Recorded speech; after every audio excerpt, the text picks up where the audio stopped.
어버이 주일 이렇게 함께 예배드릴 수 있게 하신 하나님 앞에 감사를 드립니다. 무언가를 배우려면 기본부터 배워야 되죠. 우리 기독교가 뭔지, 예수님이 누군지 알려면 기본을 배워야 될 것 같은데요. 예컨대 희생의 메커니즘을 배워야 될 것 같습니다. 희생. 이 세상은 삼라만상은 희생이 없이는 되어진 게 없다라고 말해도 과언이 아닐 겁니다. 저는 커피를 좋아하는데요, 커피를 갈다가 예수님이 한 가지를 가르쳐 주신 게 있습니다. 커피는 참 예수님을 닮았습니다. 닮았는지 안 닮았는지 한번 잘 들어보세요. 커피는 갈려지기 위해 태어납니다.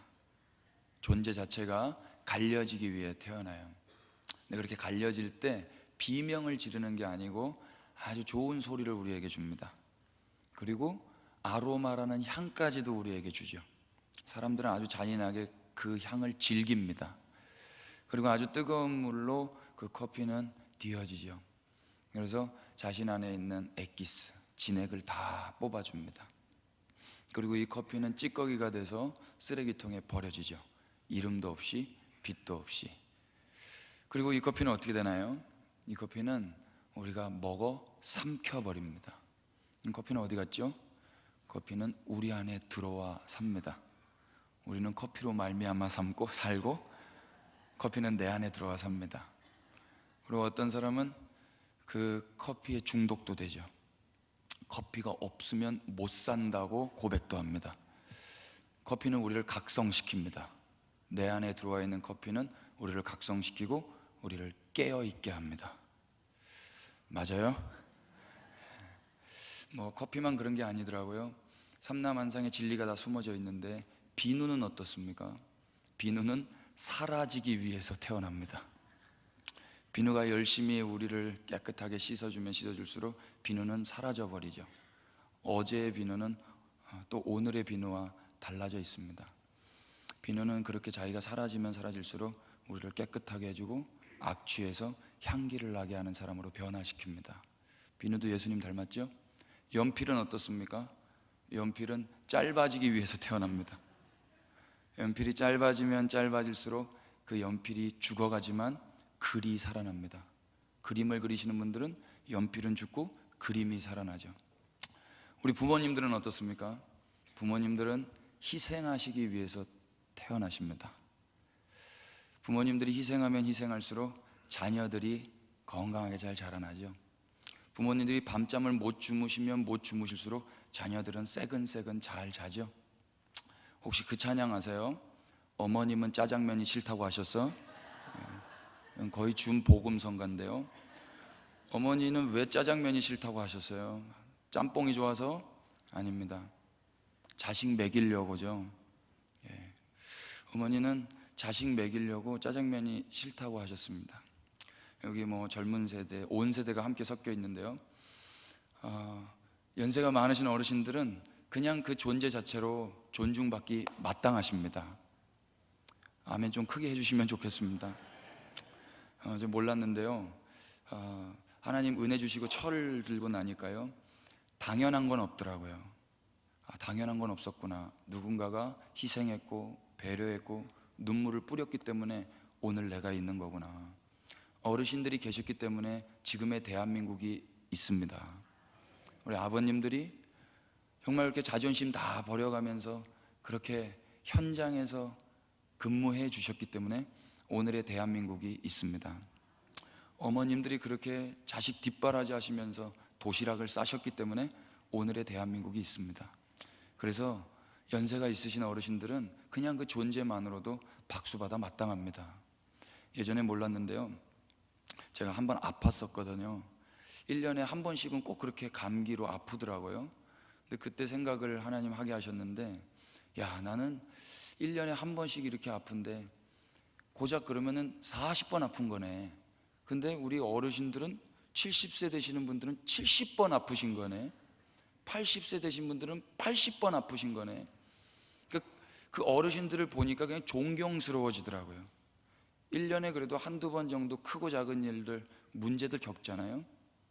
근데 저는 기껏해 한 40번 겪었다 그러면 어르신들은 연세만큼 겪으셨더라고요. 그럼에도 불구하고 포기하지 않으시고 지금까지 살아계신 것 자체가 너무나도 귀하고 존중받아 마땅하다고 여겨졌습니다. 우리 지금 어르신들 좀 그렇게 박수로 좀 축복하고 싶습니다.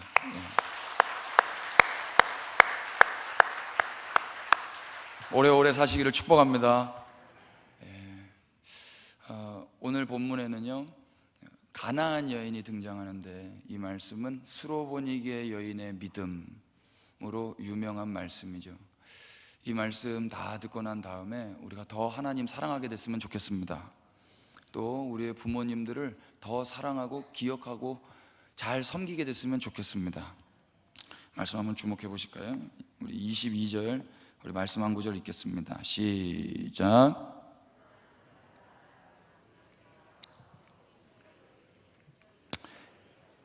예. 아멘. 예수님께서 거기서 나가셨다라고 이야기하시는데요, 거기서는 게네사렛입니다.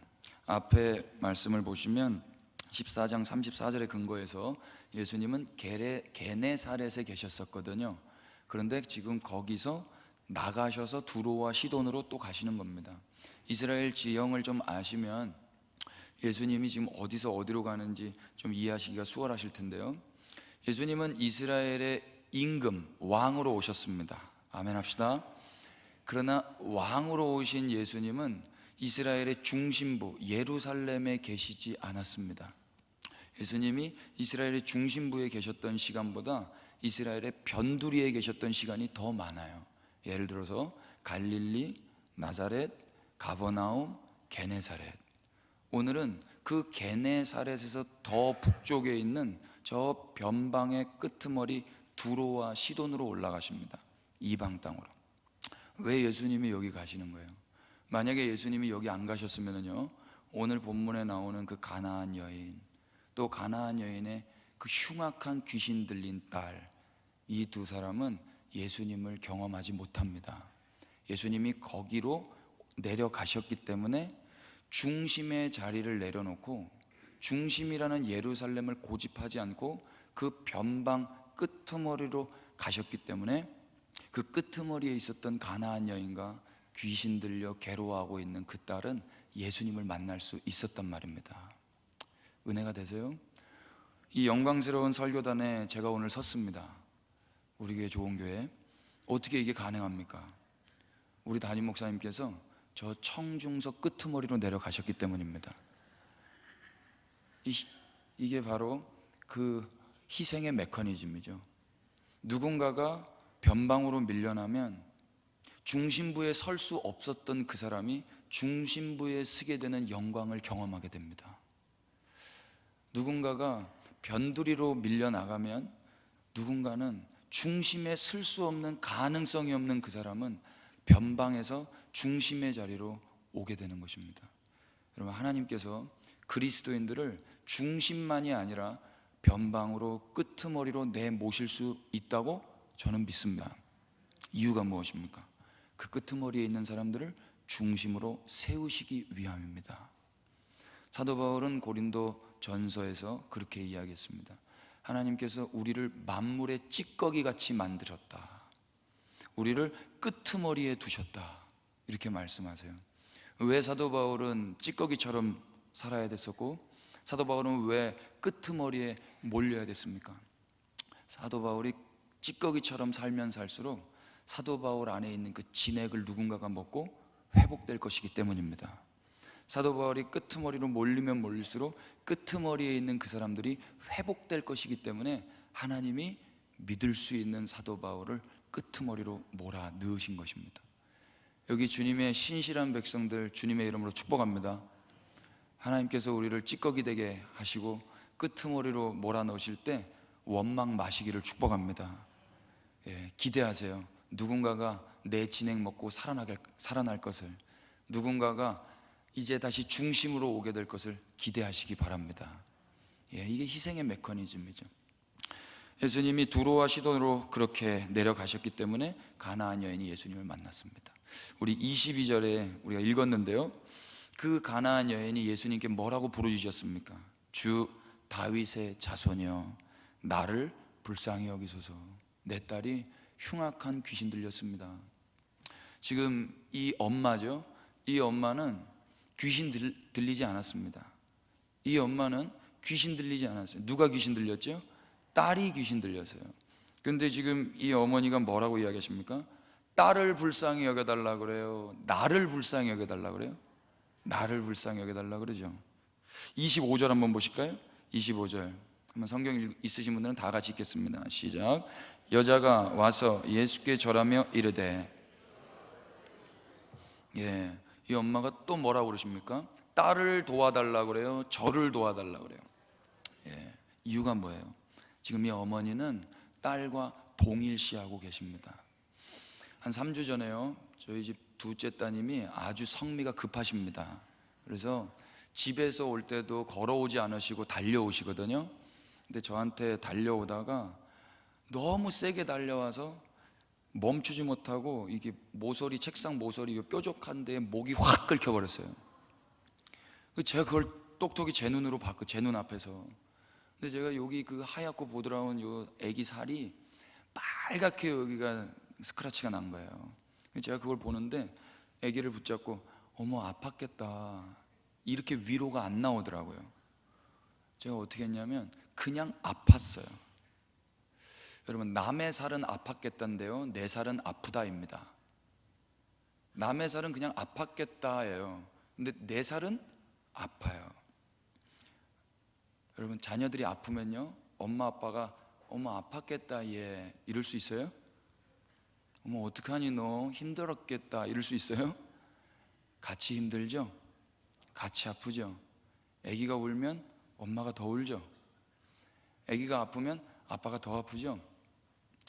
여러분, 우리가 아팠는데요, 우리 주님이 아파해 주셨습니다.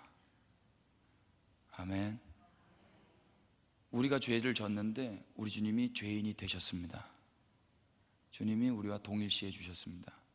그래서 이제 우리도 그 은혜 받은 자들이라면 주님이 아프실 때 우리도 똑같이 아파야 될 줄 믿습니다. 그게 연합된 사람들이에요. 사랑하는 관계입니다. 남은 그냥 아팠겠다지만 사랑하는 사람들은 아픈 겁니다. 지금 이 엄마는요, 딸이 그렇게 귀신 들린 게 자기 문제로 아픈 거예요. 하나님, 그래서 예수님 나를 좀 불쌍히 여겨주십시오. 저를 도와주십시오. 딸 문제가 아니라 자기 문제로 가지고 온 것입니다. 우리 어머니 아버지들이 왜 그렇게 예배당을 찾아 나와서 우셨어요? 자식 문제 때문에 가지고 왔지만 사실 그것이 자기 문제였죠. 자식 문제가 아니고 자기 문제란 말입니다. 사랑하면 이렇게 하나가 되는가 봐요. 여러분, 우리 주님의 문제가 우리 문제입니다. 우리의 문제가 주님의 문제입니다. 이게 사랑하는 관계입니다. 이 어머니는 그렇게 동일시했는데 우리 예수님은 아주 매몰차게 거기에 적절한 반응을 안 해주시는 것 같아요. 23절 보시면 이 엄마의 그 호소 앞에 예수님 뭐라고 그러십니까? 한마디도 대답하지 않으세요. 한마디도 대답하지 않으시니까 계속 이 엄마는 소리 질렀나 봐요. 그러니까 제자들이 예수님 좀 어떻게 좀 해주십시오. 그랬더니 예수님이 이스라엘의 우선성을 이야기하시면서 26절에 이렇게 이야기하십니다. 우리 다 같이 한번 26절 읽겠습니다. 시작. 대답하여 이르시되,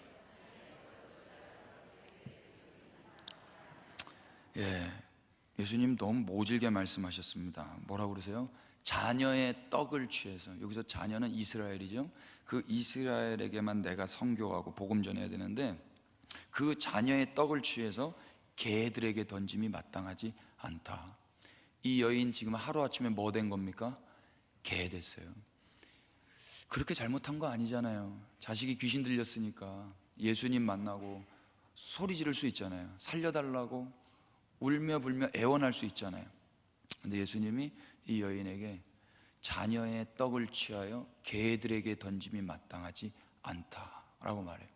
그러면 이 여인 조금 화날 만도 하죠. 그런데 성경 어떻게 이야기합니까? 27절 다 같이 읽겠습니다. 시작. 여자가 이르되 주여 올소이다마는 개들도 제 주인의 상에서 떨어지는 부스러기를 먹나이다. 이 여인이 뭐라고 그러냐면요, 주여 옳습니다 그래 버려요. 여기 옳다라고 번역한 헬러어가 나이거든요. 나이.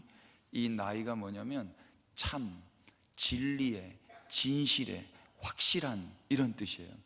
히브리 말로 번역을 하면 우리가 잘 아는 아멘입니다. 예수님이 너 개야, 자녀의 떡을 취해서 개에게 던짐이 마땅하지 않아, 넌 개야, 이렇게 말씀하실 때 이 엄마가 뭐라고 고백한 거예요? 아멘. 예수님 저 개 맞습니다 그런 거예요. 엄마는요, 자녀 살리기 위함이라면 개 돼도 되는가 봅니다. 엄마는요, 자기 자존심 같은 거 없어요. 아빠는 자식 새끼 배 불리게 하려면 자존심 다 내려놓고 출근한다 그러죠. 회사는 자존심 가져가는 거 아니라고 그러죠. 엄마나 아빠는 자식 살리기 위해서는 자존심 다 내려놨습니다. 그래서 부정한 개라고 취급받는다 할지라도 거기에 아멘 합니다. 그 은혜 받아서 자녀들이 살아났습니다. 그래서 자녀는 무조건 부모님께 잘해야 되는 줄 믿습니다. 아멘이죠? 동일하게요, 우리가 주님의 자녀들입니다. 우리 주님은 죄인이 아니십니다. 근데 십자가는 죄인만 지는 겁니다. 누가 보더라도 저 사람은 죄인이야, 극악무도한 죄인이야를 아주 공개적으로 잡아 죽이는 게 십자가 형틀이었어요. 예수님이 십자가이셨습니다. 예수님이 하나님으로부터도 세상으로부터도 너는 죄인이야 선고할 때 부정하지 않으셨습니다. 거기에 예수님 아멘 하셨습니다. 예, 저 죄인 맞습니다. 그 결과 우리가 주님의 자녀가 되었습니다. 여기 나오는 이 엄마가 개됨을 인정할 때 예수님 어떻게 이야기하십니까? 28절, 여자여 네 믿음이 크도다, 네 소원대로 되리라. 이 칭찬과 격려 이후에 바로 귀신 들린 딸이 나음을 입게 되는 거예요. 여러분, 이 이야기의 하이라이트는 이 귀신 들린 딸이 회복되는 데 있지 않습니다. 이 귀신 들린 딸의 믿음으로 말미암아 구원받지 않았습니다. 귀신 들린 딸은 성경에 등장하지 않습니다. 귀신 들린 딸은 자기 안에 있는 그 귀신을 내쫓기 위해서 축사하지 않았습니다. 아무것도 한 게 없어요. 그런데 나음을 입었습니다. 우리는 이걸 두 글자로 뭐라고 이야기하죠? 은혜라고 이야기합니다. 여러분, 우리는 구원받은 주님의 백성들입니다. 우리는 우리 공로로 구원받았습니까? 은혜로 구원받았습니까? 그 말은 우리는 그냥 병들어 귀신 들려 마귀의 종로로 타며 죄 가운데 뒹굴고 있었었는데 그때 예수님이 개 취급받으시고 죄인이 되셔서 우리는 거저 공짜로 은혜로 구원받은 것입니다. 귀신 들린 딸이 자기의 구원, 자기의 치유, 자기의 나음을 위해서 한 일은 아무것도 없었어요. 누구의 믿음입니까? 엄마의 믿음이었어요. 여러분, 우리가 예수님을 믿어서 구원받는 게 아니고 예수님의 믿음으로 말미암아 우리가 구원받은 것임을 믿으시기 바랍니다. 여러분, 그렇게 구원받았다면 이제 새로운 삶을 살게 되겠죠. 만약에 자기가 뭔가 해가지고 새로운 삶을 살게 됐다면 자기 잘난 맛에 살 겁니다. 사람들을 만날 때도 자기가 어떤 사람인지 증명해 보이며 살 거예요. 자랑하면서. 그런데 나는 한 게 아무것도 없고 나는 그냥 귀신 들려 죽어 마땅한 소망 없는 자였는데 엄마가 그렇게 개 취급받으면서까지 자존심 다 버려서 날 살렸다면, 그 은혜를 받은 딸이라면 이제 이 딸이 어떻게 사는 게 마땅한 것입니까? 자기 잘난 맛에 자기 인생 위해서 사는 거예요? 아니요, 엄마를 위해서 사는 거예요. 여러분, 그리스도인들이요, 우리가 우리 구원을 위해서 요만큼도 한 게 없다면 이제 그리스도인들은 뭘 꿈꾸면서 사는 거예요? 우리를 그렇게 죄인 되셔서 십자가에서 구원하신 그 예수님을 위해서 사는 것입니다. 아멘. 크게 하시면 우리 주님 기뻐하실 줄 믿습니다. 예. 여러분, 오늘은 어버이 주일인데요, 어버이 주일 제가 시를 한 편 소개하고 싶습니다. 혹시 들어보셨는가 모르겠습니다. 심순덕님의 엄마는 그래도 되는 줄 알았습니다. 혹시 피아노 반주 가능하시면 최대한 가장 많이 슬픈 곡으로 좀 연주 부탁드립니다. 엄마는 그래도 되는 줄 알았습니다. 심순덕. 엄마는 그래도 되는 줄 알았습니다. 하루 종일 밭에서 죽어라 힘들게 일해도 엄마는 그래도 되는 줄 알았습니다. 찬밥 한 덩이로 대충 부뚜막에 앉아 점심을 때워도 엄마는 그래도 되는 줄 알았습니다. 한겨울 냇물에서 맨손으로 빨래를 방망이질해도 엄마는 그래도 되는 줄 알았습니다. 배부르다, 나는 생각 없다, 너희들 식구들 다 먹이고 굶어도 엄마는 그래도 되는 줄 알았습니다. 발 뒤꿈치 다 헤어져서 이불에서 사각사각 소리가 나도 엄마는 그래도 되는 줄 알았습니다. 손톱이 깎을 수조차 없이 닳고 문드러져도 엄마는 그래도 되는 줄 알았습니다. 아버지가 화내고 자식들이 속 썩여도 끄떡없는 엄마는 그냥 그래도 되는 줄 알았습니다. 외할머니 보고 싶다, 외할머니 보고 싶다, 그것이 그냥 넋두리인 줄만 알았는데 한밤중에 자다가 깨어서 방구석에서 한없이 소리 죽여 울던 엄마를 본 이후론 엄마는 그러면 안 되는 것이었습니다.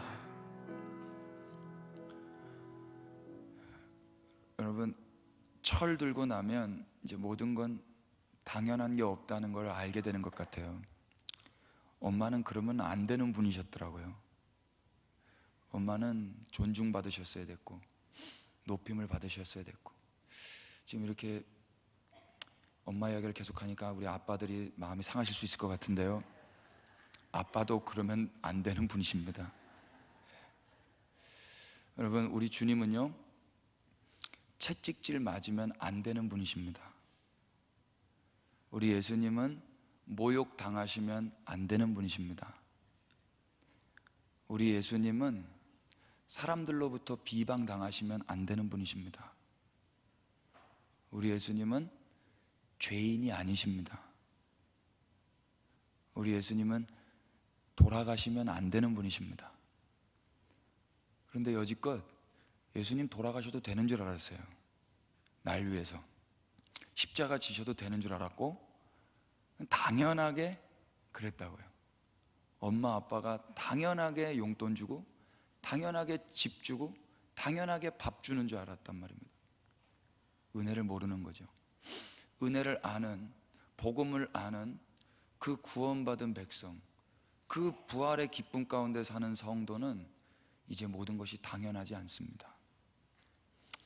우리를 그렇게 사랑하시고 우리에게 은혜 베풀어 주시기 위해서 희생하신 그 하나님, 우리는 그 하나님만 사랑하고 그 하나님만 자랑하고 그 하나님이 다시 오시겠다고 약속한 그 약속 붙들고 기다려야 될 줄 믿습니다.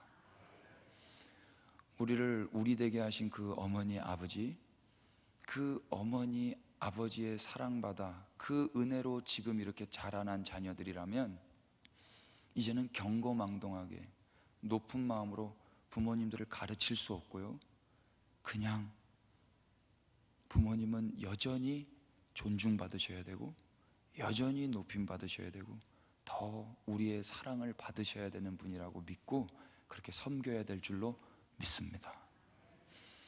이렇게 매일매일 은혜를 알고 나의 나됨이 그 누군가의 희생 때문이라는 걸 아는 그리스도인들은 어떤 날만 부활절이 아니고 어떤 날만 어버이날이 아니고 매일매일이 어버이날이며 매일매일이 부활절일 것입니다. 이번 한 주간 우리의 우리됨이 우리로 말미암지 않았고 오직 우리의 부모님, 우리의 선배님, 주변의 좋은 어르신들, 대한민국을 지금까지 이렇게 멋진 나라, 하나님 기뻐하시는 나라, 이렇게 교회가 많은 나라 되게 하신 그분들의 공로였다라는 것을 잊지 않으시고, 이 모든 것이 하나님의 은혜라는 것을 잊지 않으시고, 그 하나님 더 사랑하고 그 하나님 더 자랑하고, 우리를 그렇게 하신 그 어르신들 더 공경하는 진짜 부활 주간, 진짜 어버이 주간 되시기를 주님의 이름으로 축복합니다. 기도하겠습니다. 하나님, 누군가 희생했기 때문에 오늘 우리는 즐거움을 누리고 있습니다. 어머니 아버지의 희생 때문에, 어르신들의 희생 때문에 오늘 우리가 여기에 있습니다. 예수님 그 희생 보혈로 인하여 우리는 여기에 있습니다. 주님, 이것을 당연히 여기지 않게 하여 주시옵소서. 감사하며 은혜로 기뻐하며 주님 찬양하고 더욱 사랑하게 하여 주옵소서. 우리에게 생명 주신 예수 그리스도 이름 받들어 기도 올렸습니다. 아멘.